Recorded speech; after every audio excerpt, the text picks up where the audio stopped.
Adalah satu sukacita kalau hari ini saya boleh berada di mimbar gereja Sidang Kristus ya.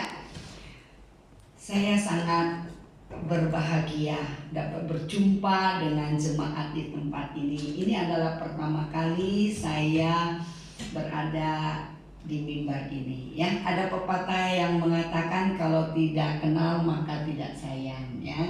Saya Lili Esther, saya kenal sama Pak Pendeta Joni ini waktu kami sama-sama melayani di Sahabat Orang Sakit ya. Mungkin jemaat sudah banyak tahulah ya tentang Sahabat Orang Sakit karena gembalanya adalah orang yang aktif di Sahabat Orang Sakit. Ya, yang pakai baju batik ini adalah suami saya, Antonius ya. Kalau ditanya Ibu Lili ini asalnya dari mana? Saya asalnya dari Bangka. Ada yang dari Bangka di sini? Enggak. Oh, ada ternyata. Rupanya orang Bangka ada juga di gereja ini ya. Nih homo kata orang Bangka begitu ya. Kamu baik enggak gitu ya? Gitu. Baik. Kami bersyukur semuanya dalam keadaan baik ya. Baik, kita akan sama-sama membuka satu bagian firman Tuhan yang diambil dari Kolose pasal yang pertama ayat 13 sampai ayat 14 ya. Hari ini kita akan belajar satu bagian firman tentang pengampunan dosa. Bagian yang adalah salah satu dari pengakuan iman rasuli ya. Jadi Pak Pendeta meminta saya untuk membahas bagian ini. Saya rasa ini adalah topik yang sangat luar biasa ya, agar Bapak Ibu Saudara sekalian tidak hanya ya mengucapkan pengakuan iman rasuli tapi tanpa tahu makna sesungguhnya ya. Dari awal katanya dari minggu-minggu yang lalu sudah membahas tentang pengakuan iman rasuli dari aku percaya, dan hari ini sampai pada topik pengampunan dosa ya. Kita buka di dari Kolose pasal 1 ayat 13-14. Dikatakan demikian. Oh ya, saya itu dulu ya. Oke. Ia telah melepaskan kita dari kuasa kegelapan dan memindahkan kita ke dalam kerajaan anaknya yang kekasih. Di dalam Dia kita memiliki penebusan kita, yaitu pengampunan dosa. Yuk kita sama-sama baca. 1, 2, 3. Ia telah melepaskan kita dari kuasa kegelapan dan memindahkan kita ke dalam kerajaan anaknya. Dan penebusan kita yaitu pengampunan dosa. Iya. Saudaraku yang kasih di dalam Tuhan, pengampunan dosa adalah satu anugerah yang terbesar yang kita terima dari Allah. Ya, dunia ini penuh dengan kesalahan, kegagalan dan dosa. Ya, kita satu dengan yang lain bisa saling melukai. Ya, kita satu dengan yang lain bisa tidak menyenangkan hati Tuhan. Tetapi kita bersyukur di dalam Kristus Yesus ya, memiliki jalan keluar, memiliki apa yang dikatakan pengampunan dosa ya. Jadi hari ini kita akan membahas tentang pengampunan dosa. Bagaimana kita bisa menerimanya ya? Mengapa hal itu sangat penting ya dalam hidup kita ya, tentang pengampunan dosa. Sudah waktu kita merasakan di dalam satu situasi yang begitu gelap, kesalahan yang begitu banyak, kita merasa tidak lagi ada harapan karena dosa kita begitu banyak. Pada waktu firman Tuhan beritahukan kepada kita tentang pengampunan dosa, bahwa Tuhan melepaskan kita dari kuasa kegelapan dan memindahkan kita ya di dalam kasih-Nya ya ke dalam satu hal yang disebut dengan pengampunan dosa. Saudaraku, melalui bagian ini kita tahu bahwa pengampunan, apakah bisa tolong saya ini kenapa nggak bisa? Oh ya, sorry.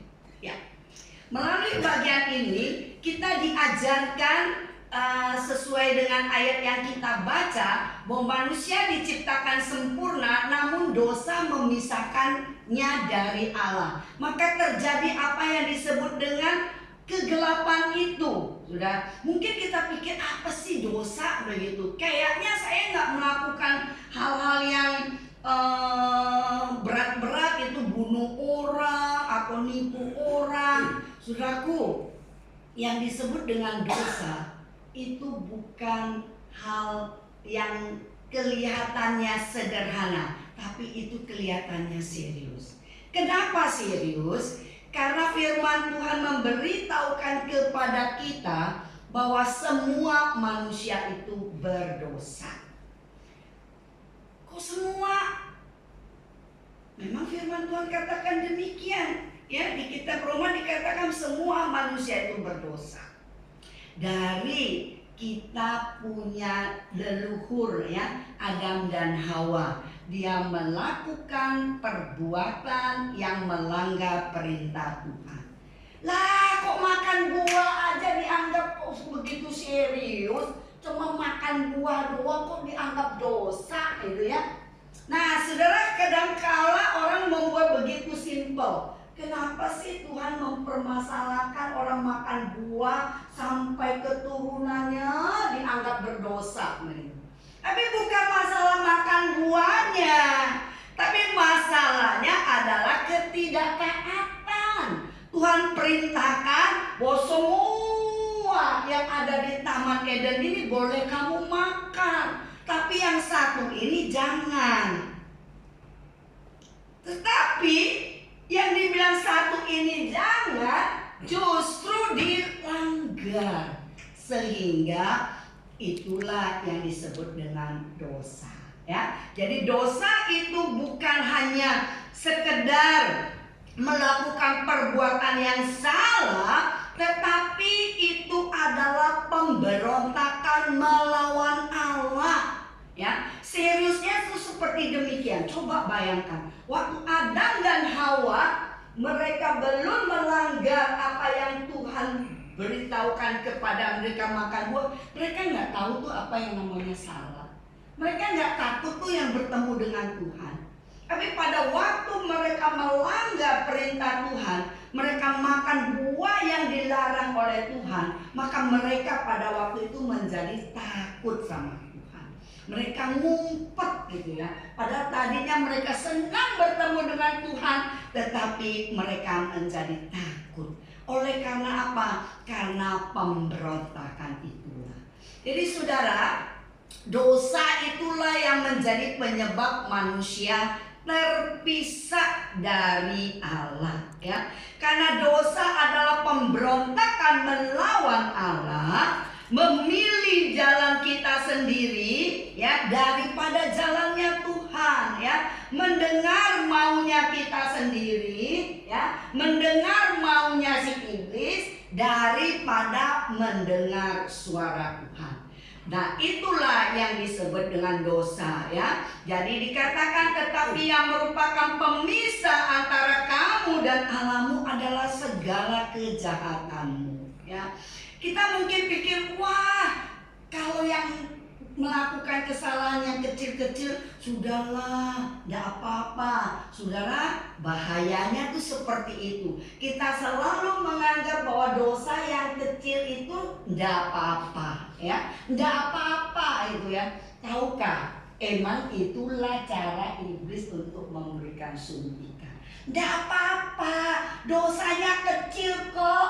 Orang lain bikin dosa yang lebih besar. Jadi kalau kamu masih yang kecil-kecil, bohong kecil-kecil, tidak apa-apa. Itu memang strateginya iblis. Tapi firman Tuhan katakan, yang merupakan pemisah antara kamu dan Allahmu adalah segala kejahatanmu. Jadi bagi Tuhan, dosa sekecil apapun itu tetap adalah dosa. Tetapi berbahagialah kita, saudaraku, di tengah-tengah dosa kita atau apapun pelanggaran kita yang menjadi penyakit rohani yang dapat mempengaruhi seluruh aspek hidup kita. Tuhan itu beranugerah, ya. Tuhan itu memberikan pertolongan, ya. Tuhan itu sungguh sangat luar biasa, ya. Dia tidak membiarkan kita berada di dalam himpitan akan dosa, ya. Saya mau memberikan sebuah ilustrasi tentang bahwa hidup kita ini seperti sebuah kaca jendela, ya. Ya, kaca ini waktu diciptakan kepinginnya supaya, ya, oleh pembuat kaca supaya ada sinar yang bisa masuk, yang menerangi ruangan sehingga ruangan itu menjadi terang.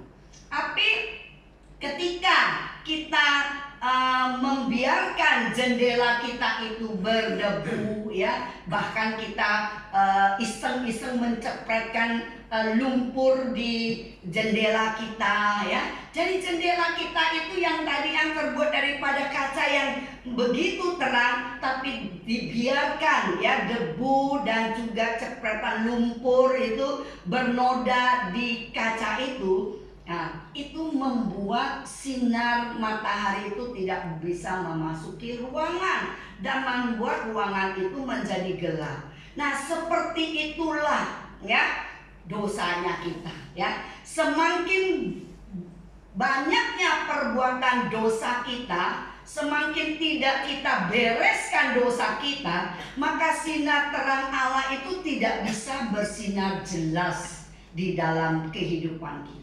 Makanya orang sering bilang, anak Tuhan sama dengan yang lain. Kamu ke gereja setiap minggu dengan saya yang gak ke gereja, yang pergi jalan-jalan sami mawon. Kenapa orang sampai bisa mengatakan demikian? Karena orang tidak melihat sinar ilahi di dalam kehidupan kita. Karena dosa-dosa yang kita lakukan. Poin yang kedua yang kita mau lihat, bagaimana Tuhan itu beranugerah. Dia memberikan jalan keselamatan, yaitu pengampunan dosa. Pengampunan dosa terjadi, baru ada jalan keselamatan. Jadi kabar baik ini adalah kabar yang sangat menyenangkan. Tuhan tidak membiarkan kita terjebak di dalam keberdosaan kita. Di dalam keberdosaan kita yang gak ada jalan keluar. Hanya Tuhan yang menyediakan jalan pengampunan, yaitu melalui pengorbanan Yesus Kristus. Itulah di Kolose yang tadi kita sudah baca, bahwa Dia yang sudah memindahkan kita dari gelap. Dia yang telah melepaskan kita dari kuasa kegelapan, memindahkan kita ke dalam kerajaan anaknya yang kekasih. Di dalam Dia kita memiliki penebusan, ya, yaitu pengampunan dosa.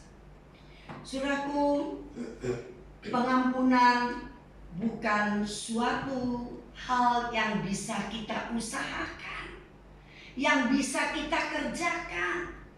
Nggak bisa, saudaraku. Kita sudah terhimpit oleh dosa, oleh kesalahan. Bahkan kita sudah menjadi begitu terbiasa melakukan dosa dan tanpa merasa ada salahnya. Kita tidak bisa melepaskan diri dari dosa. Hanya satu pribadi, yaitu Yesus. Sebab karena kasih karunia kamu diselamatkan oleh iman. Itu adalah karunia daripada Tuhan, ya. Itu bukan hasil usahamu, tapi pemberian daripada Allah. Bukankah ini menjadi sesuatu yang sangat-sangat istimewa? Kita tidak bisa mengupayakan, tetapi ada satu pribadi yang datang dari surga, turun ke dalam dunia ini, ya, untuk memberikan pengampunan kepada saudara dan saya. Saudaraku, pengampunan dosa adalah kasih karunia, dan itu adalah karya daripada Roh Kudus. Sungguh sangat-sangat istimewa kalau saudara dan saya boleh menjadi bagian orang yang diberikan pengampunan oleh Tuhan. Namun Tuhan rindu akan kejujuran hati daripada kita. Ada sebuah ilustrasi yang saya ingin ceritakan. Boleh? Bisa? Ya. Bahwa dosa itu sering menjadi beban bagi kita. Apalagi kalau kita punya dosa yang semakin kita sembunyikan, semakin kita akan menjadi tertekan, ya. Semakin kita berusaha untuk mengendapkannya, ya, untuk menekan sedemikian rupa, kita tidak mau jujur kepada siapapun. Kita pikir biarlah itu menjadi bagian milik kita. Semakin kita akan tertekan dan semakin menderita. Jadi ceritanya ada seorang anak kecil, ya. Dia sedang main ketapel, ya. Tahu ya, ketapel ya, anak-anak kecil, laki-laki biasanya kalau di desa, ya, itu sering main ketapel, ya. Jadi asik gitu ya, main ketapel untuk melatih kemahirannya, ya. Tanpa sengaja suatu hari dia lagi sedang main ketapel, ya, dia ketapelin bebek daripada keluarga. Wah, takut dong, namanya anak kecil. Wah, nanti dimarahin mama papa bagaimana gitu ya. Nggak berani ngakui. Diam-diam dia, karena bebek itu pasti ketapel. Wah, kena kepalanya, langsung koit ya. Wah, koit. Wah, dia kaget dia. Matang dia ini. Nanti papa mama tahu. Wah, nanti bisa dimarahin habis-habisan. Wah. Kemudian dia gali lubang, dia kuburin si bebek itu. Ya. Dia pikir nggak ada yang tahu. Ternyata cicitnya tahu bahwa dedeknya sudah matiin bebek, kemudian diam-diam kuburin. Jadi, wah, si cicitnya nih akalnya tuh luar biasa. Dia manfaatin si adiknya, ya. Pas waktu, "Dek, tolongin dong ambil minuman," kata si cicitnya. "Ambil sendiri." Terus dia bilang, "Dedek, ketakutan dia. Waduh, berarti saya punya cicit tahu kalau kamu nggak mau ambilin minuman, nanti saya kasih tahu mama." Dedek, ya langsung dia tahu, wah, maksudnya apa? Bahwa cicitnya tahu kalau dia sudah matiin bebek.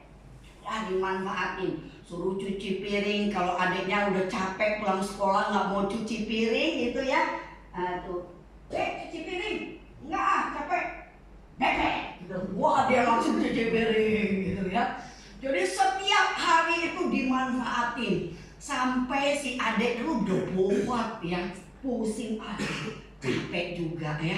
Gimana nih ya, si Cici jadi enak-enak berleha-leha ya. Semua kerjaan selalu diminta untuk dikerjain oleh si adik. Setiap kali dia nggak mau, dia bilang bebek gitu ya. Wah, dia udah ketakutan ya. Akhirnya dia pikir-pikir, wah, kalau begitu saya mesti ngaku dosa deh. Ngaku salah sama mama, sama papa, daripada aku menderita setiap kali bebek itu harus kerjain semuanya ya. Jadi singkat cerita akhirnya di suatu sore dia datang ke mamanya sama papanya. Papa, aku minta ampun ya, aku nggak sengaja, aku lagi latihan mau pakai ketapel, tapi tanpa sengaja saya sudah matiin bebek keluarga kita, bebeknya yang bisa menghasilkan telur lagi gitu ya. Nah saya salah. Kemudian mamanya sama papanya, kami sebenarnya sudah tahu apa yang kamu lakukan ya, tetapi kami pengen tahu kejujuran kamu. Kamu mau ngaku apa enggak? Atau kamu mau dimanfaatkan oleh cicitmu untuk melakukan semua pekerjaan itu, katanya. Kaget dia. Oh, mama papa sudah tahu, tapi mau memberikan pengampunan, aku enggak dihukum.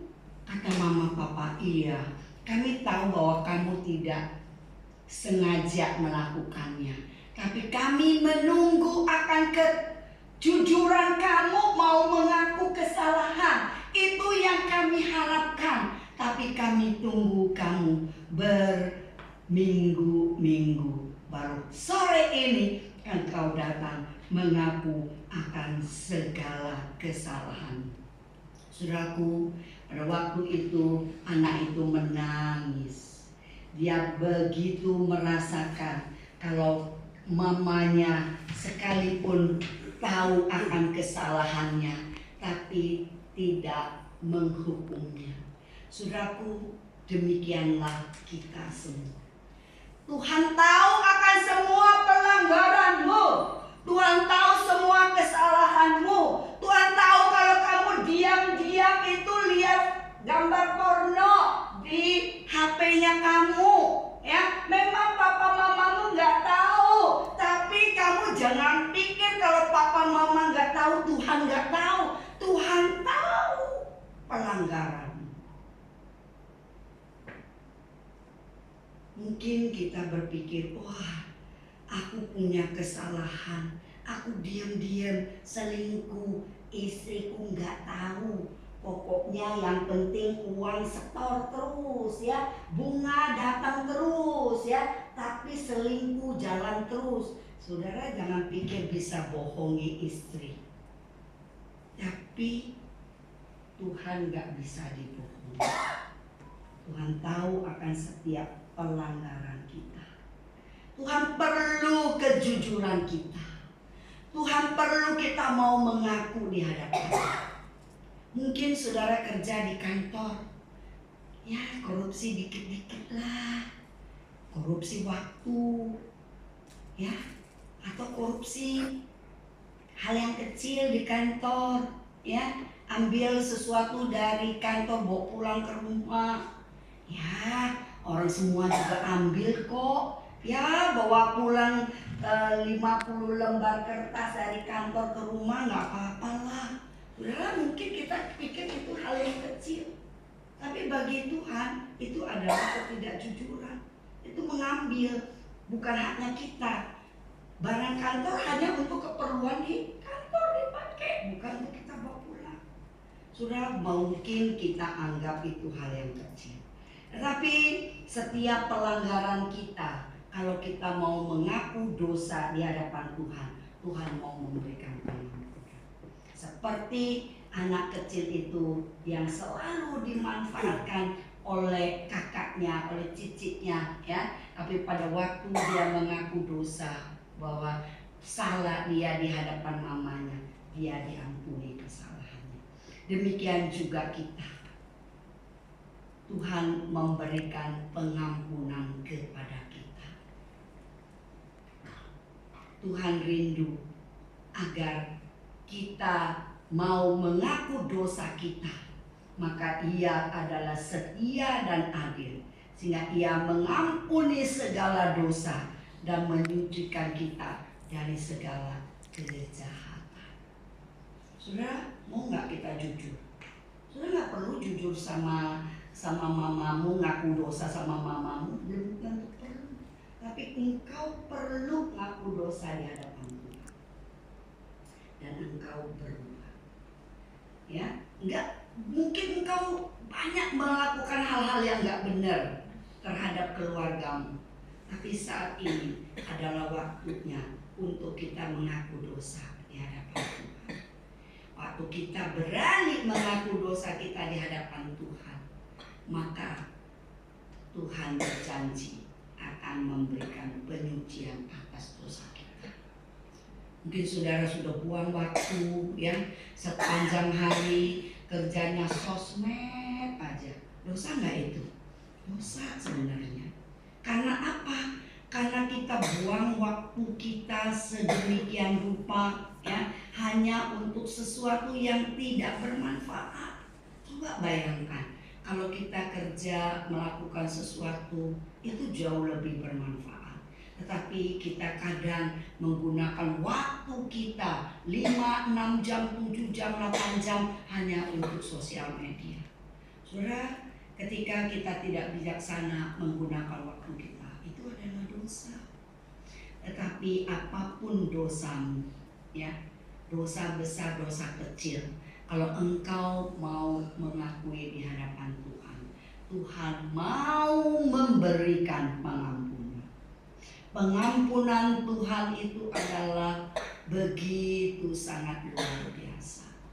Ya, ingatkan lagu sejauh timur dari barat, Tuhan dosaku. Kau ingat lagi pelanggaranku, jauh ke dalam tubir laut, engkau pendosaku. Ya, cukup ya. Jadi lihat, begitu banyak dosa kita, ya, Tuhan tidak perhitungkan kalau kita mau mengaku di hadapannya.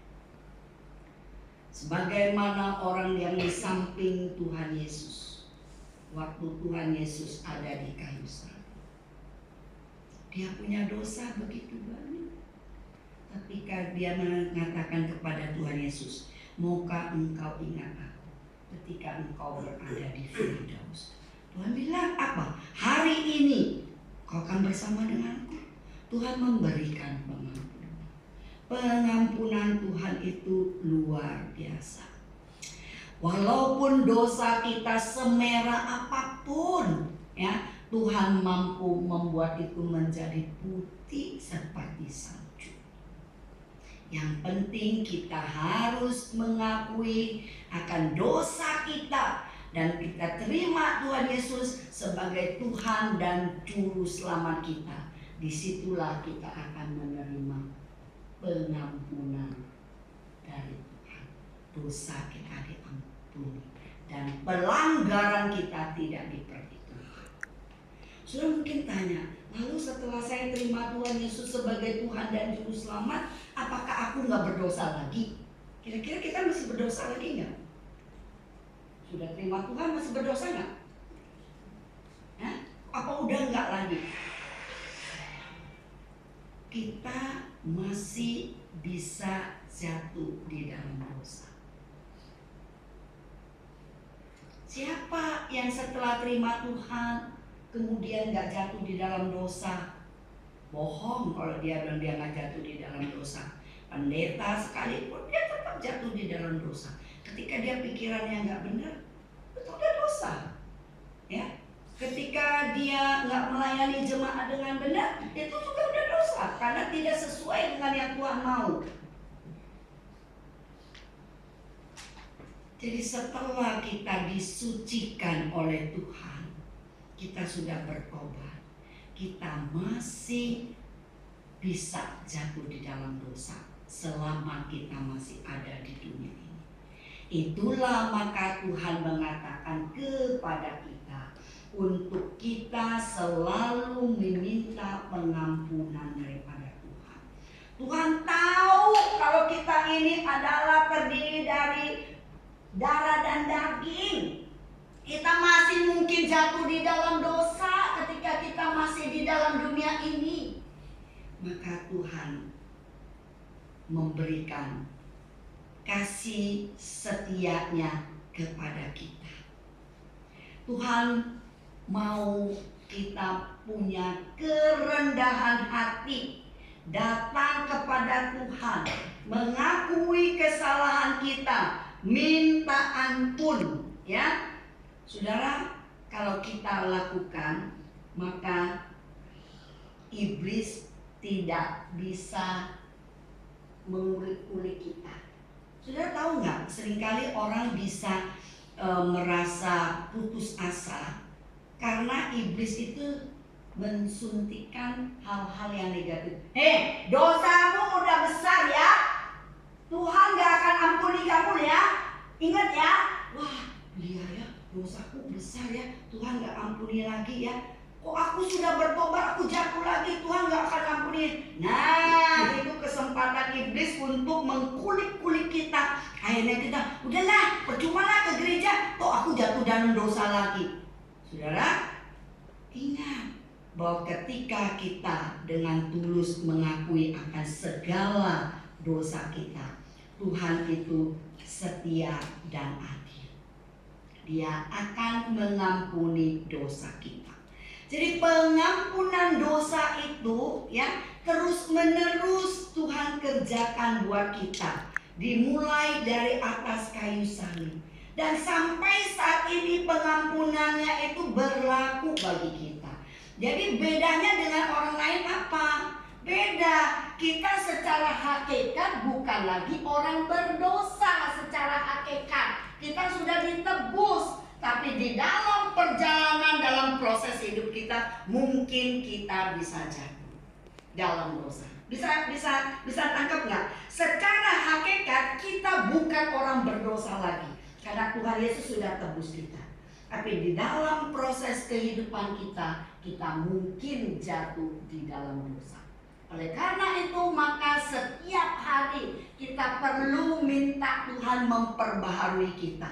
Ampuni saya ya Tuhan akan dosa saya. Ya, semakin engkau dekat dengan Tuhan, semakin engkau punya kepekaan. Dosa sekecil apapun engkau peka. Saya pernah ngalami itu hari, saya tuh kayaknya, kenapa ya aku ngomong kalimat itu? Kayak aku kalimatnya keluar itu kayaknya nggak mengencourage orang ya, kayaknya discourage ya. Tuhan kasih kepekaan, iya ya. Tuhan ampuni saya. Harusnya saya nggak mengeluarkan kalimat-kalimat ini, karena kalimat ini membuat orang kurang bersemangat, bisa mematahkan semangat orang. Karena kita dekat dengan Tuhan, Roh Tuhan itu akan bekerja. Dan waktu kita terima Tuhan Yesus sebagai Tuhan dan Juru Selamat dalam hidup kita, itu ada Roh Tuhan yang tinggal di dalam hati kita. Nah, Roh Tuhan itulah yang akan mengingatkan kita, kau jalannya kurang benar nih, agak nyimpang dikit nih. Kita langsung bilang, Tuhan, iya ampuni saya ya, saya nyimpang, luruskan. Jadi jangan pikir, ngapain orang ke gereja, tapi dia juga bikin dosa.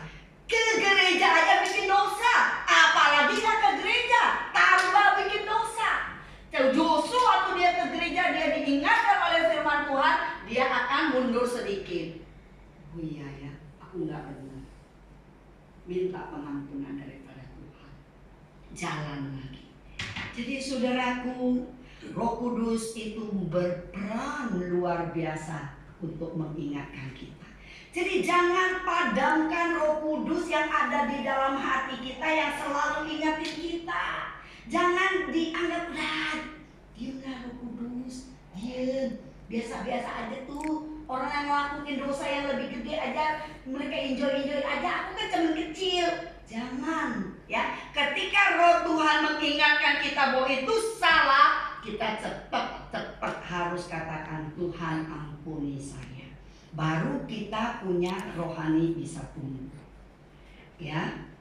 Kemudian firman Tuhan katakan, dan kalau Ia, Roh Kudus datang, Ia akan menginsafkan dunia akan dosa, kebenaran, dan penghakiman. Itu yang Yohanes 16 ayat 8 katakan.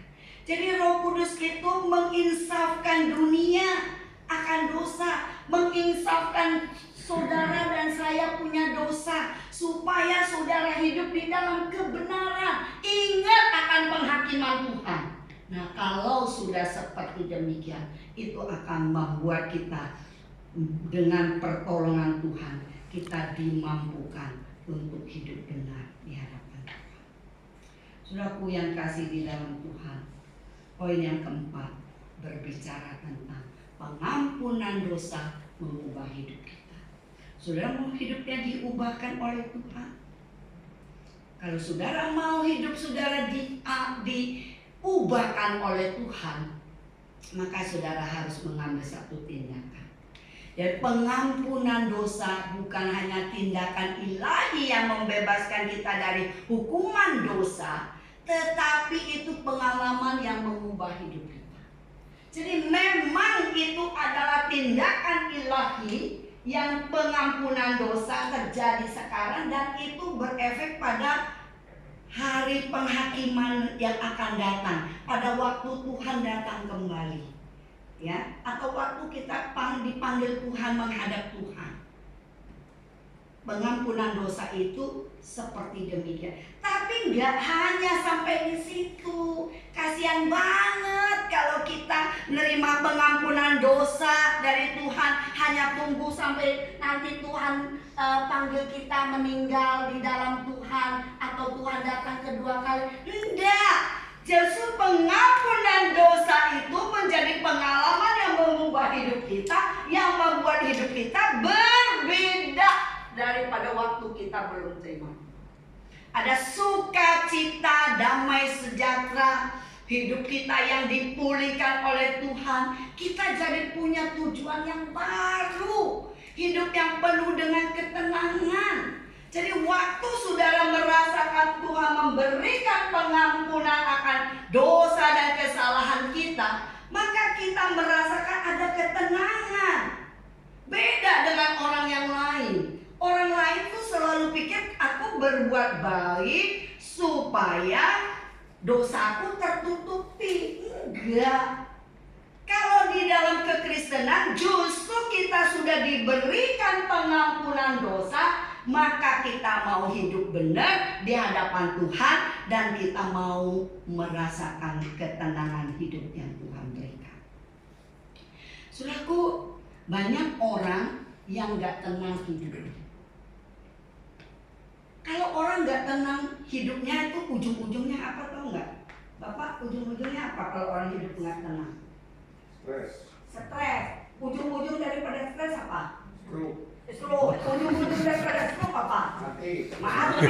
Benar ya.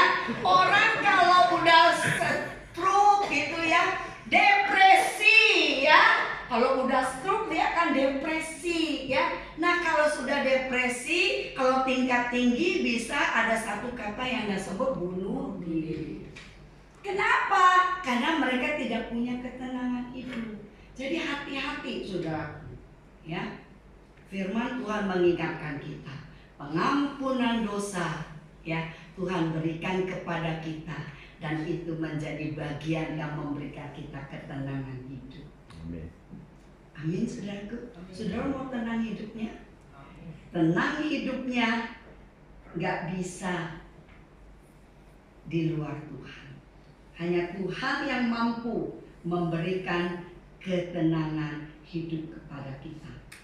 Seorang tokoh yang bernama Agustinus dari Hippo, ya, dia memiliki banyak pemikiran tentang ketenangan hidup, ya.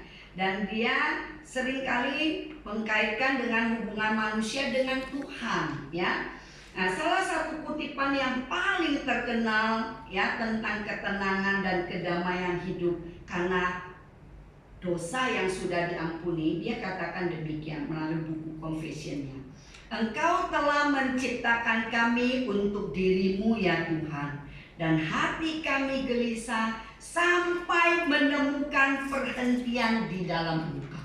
Jadi sampai orang bertemu dengan Tuhan, maka dia akan mengalami ketenangan. Jadi kalau saudara belum mendapatkan ketenangan, coba periksa.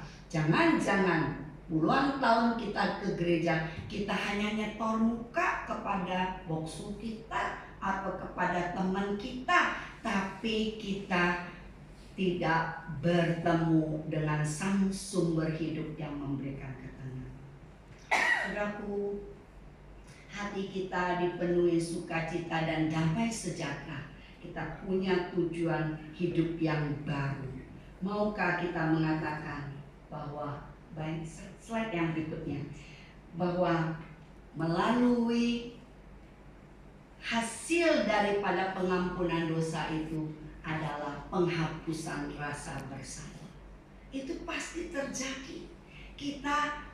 Waktu kita merasakan hidup tenang, dosa kita sudah diampuni, ya, kita ada Tuhan sudah menghapus dosa kita, ya, sejauh timur dari barat, demikian dijauhkan dari pelanggaran kita. Ya, kita merasakan bahwa Tuhan sudah memberikan pengampunan kepada kita, dan dosa kita sudah dilupakan, sudah dihapuskan. Kita tidak lagi perlu hidup di dalam rasa bersalah, karena pengampunan telah diberikan untuk membebaskan kita.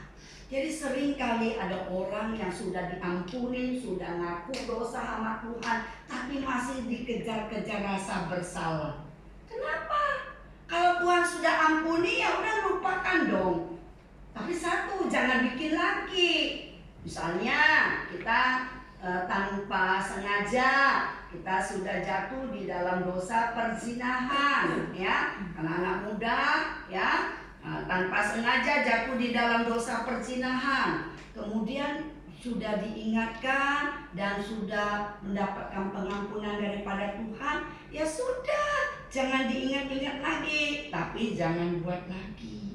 Itu yang penting. Jangan pikir Tuhan ampuni enggak ya dosaku. Ingat terus. Tuhan sudah ampuni. Kalau Tuhan sudah ampuni, kita juga harus belajar mengampuni diri kita sendiri. Jangan diingat-ingat lagi, tapi jangan diulangi, ya. Kemampuan, ya, hasil daripada pengampunan dosa adalah kemampuan untuk mengampuni orang lain. Jadi kita sudah diampuni, berarti kita harus mengampuni. Seorang tokoh, satu presiden, kok tiba-tiba lupa ya, presiden Afrika yang masuk penjara, siapa namanya? Nelson Mandela. Nelson Mandela. Saya sangat senang dengan tokoh ini, ya. Nelson Mandela. Nelson Mandela itu waktu dia di penjara, dia diperlakukan dengan sangat-sangat brutal. Pada waktu dia jadi presiden, suatu hari dia ketemu dengan penjaga sipir penjara itu yang memperlakukan dia dengan sangat-sangat tidak manusiawi. Ya, waduh, waktu itu si sipir penjara itu ketakutan, ya. Pas masuk berada di tempat makan, ketemu Pak Nelson Mandela gitu, ya. Waduh, mateng deh, ya. Kalau orang pernah bikin salah yang banyak, rasanya langsung ketemu orang itu, waduh, ngeri gitu, ya. Nelson Mandela dengan santai ajak itu orang, sana kita makan bersama. Kira-kira dia masih punya selera makan nggak? Punya selera makan nggak? Nggak bakalan punya selera makan gitu, ya. Udah keluar keringat dingin, ya. Aduh, aku mau diapain nih? Dulu aku begitu jahat sama dia, sekarang dia jadi presiden loh.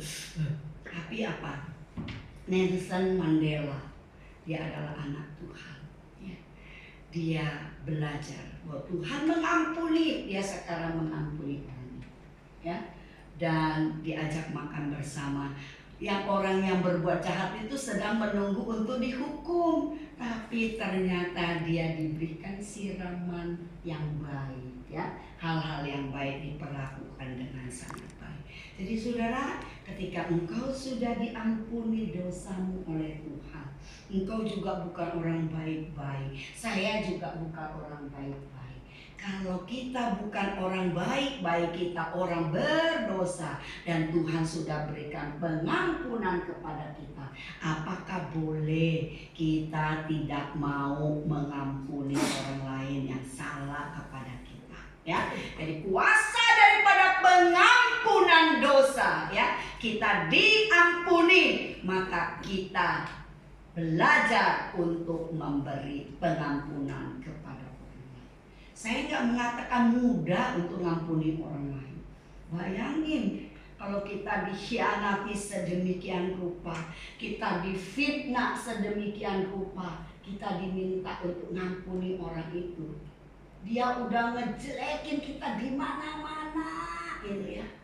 Nggak mudah, tapi bersama dengan Tuhan kita dimampukan. Saya ngerti kok bahwa nggak gampang untuk mengampuni orang lain yang salah sama kita, yang sudah bikin kita susah, yang sudah bikin kita bangkrut, yang sudah bikin kita malu. Nggak gampang untuk memberikan pengampunan. Tapi bukankah kita juga sering bikin Tuhan jadi malu? Tuhan mau ngampuni kita. Masa Tuhan sudah ngampuni kita, kita nggak mau ngampuni orang lain? Kemudian yang terakhir, kuasa daripada pengampunan dosa menjadikan kita ciptaan baru. Ciptaan baru artinya yang lama sudah lewat, jadi manusia yang baru. Dari manusia yang baru yang menyenangkan siapa? Yang menyenangkan hati Tuhan, yang mau hidup menjadi pribadi-pribadi yang lebih baik. Sudah, saya nggak mengatakan bahwa kita kalau sudah terima Tuhan, ya, kemudian kita jadi ciptaan baru, ya, terus hidung kita yang pesek langsung jadi mancung, ya, kemudian kulit kita yang hitam jadi putih. Bukan seperti itu. Tapi ciptaan baru artinya kita punya kehidupan yang lama yang tidak sesuai dengan yang Tuhan mau, harus segera kita tinggalkan. Hidup benar di hadapan Tuhan, ya. Apa yang gak bagus segera kita tinggalkan. Maka setiap hari kita tuh kalau malam coba direfleksi, hari ini apa yang aku lakukan yang tidak menyenangkan hati Tuhan. Jadi jangan masuk kamar geblek tidur sampai pagi, doa pun lupa. Kita belajar selalu untuk merefleksikan bahwa kita hidup mau menyenangkan hati Tuhan. Hidup kita bukan lagi milik kita, karena kita sudah ditebus oleh Tuhan. Hidup kita adalah hidup untuk Tuhan. Kalau hidup kita adalah hidup untuk Tuhan, Tuhan mau kita hidupnya benar. Tuhan mau hidup kita kudus. Tuhan mau hidup kita mempermuliakan nama Tuhan. Saudaraku, saya nggak tahu apa yang menjadi perasaan saudara pada hari ini. Saya nggak tahu saudara menyimpan dosa apa sampai saudara dengar firman Tuhan hari ini. Tetapi saya mau mengatakan kabar sukacita bahwa Tuhan Yesus, Dia mau mengampuni semua dosa-dosa kita, semua pelanggaran-pelanggaran kita. Yang Tuhan mau dari kita adalah kejujuran kita, ketulusan kita mengakui, maka Dia yang adalah kasih, Dia yang adalah Allah yang luar biasa. Dia akan memberikan pengampunan dosa Dia akan memberikan pembaharuan kepada kita yang sangat berdampak di dalam hidup kita. Dia memulihkan hubungan kita dengan Allah, kebebasan dari rasa bersalah dan hukuman yang kekal. Dia memberikan transformasi batin kepada kita, hidup yang baru bersama dengan Kristus. Pengampunan adalah anugerah yang terbesar yang kita terima, dan melalui pengampunan itu kita dapat hidup di dalam damai sejahtera, sukacita dan kebebasan yang sejati. Pengampunan tidak hanya menyentuh hidup kita di masa kini, tetapi juga memberikan jaminan kekal untuk hidup di hadapan Tuhan di dalam kemuliaannya pada masa Tuhan datang menjemput kita. Mari kita berdoa. Saudara, saya mau memberikan kesempatan kepada kita semua berdiam diri di hadapan Tuhan. Pemain musik bisa memainkan lagu Sejauh Timur dari Barat, ya. Saat ini engkau dan saya boleh mengakui semua dosa dan salah di hadapan Tuhan, minta pengampunan Tuhan. Maka Tuhan yang adalah setia dan adil, Dia akan memberikan pengampunan kepada kita. Saudara nggak perlu lihat ke kiri dan ke kanan. Saudara boleh secara pribadi taruh tangan di atas dada. Saudara akui bahwa saudara orang berdosa. Tuhan, ampuni dosa saya. Kalau ada hal-hal yang saya buat yang tidak menyenangkan hati Tuhan, yang hidup di dalam penyelewengan di hadapan Tuhan, hidup di dalam melawan Tuhan, saya saat ini mau katakan, Tuhan, saya mau minta pengampunan-Mu. Maka Tuhan akan memberikan pengampunan. Sudah cukup berkata kepada Tuhan, akui dosa-dosamu di hadapan Tuhan. Karena tidak ada dosa yang Tuhan tidak ampuni, asal saudara mau jujur di hadapan-Nya.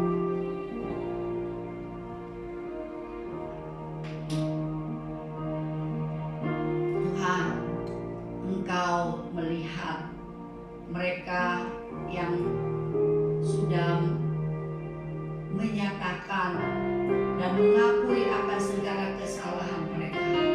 Kiranya Tuhan, Engkau memberikan mereka pengampunan, dan Engkau tidak lagi mengingat akan segala pelanggaran mereka, dan Engkau memberikan damai sejahtera. Dan ajar mereka Tuhan untuk tidak mengingat akan segala pelanggaran mereka, karena pelanggaran mereka sudah dibebaskan oleh Tuhan. Dan ajar kami semua untuk kami juga boleh memberikan pengampunan kepada orang lain yang bersalah kepada kami. Dan Tuhan, ajar kami agar kami punya kehidupan yang baru bersama dengan Tuhan. Tuhan, tolong kami. Kami tahu bahwa kami orang berdosa. Kami tidak layak, tapi kami sangat bersyukur bahwa Tuhan melayakkan kami. Terima kasih Tuhan. Di dalam nama Tuhan Yesus kami berdoa.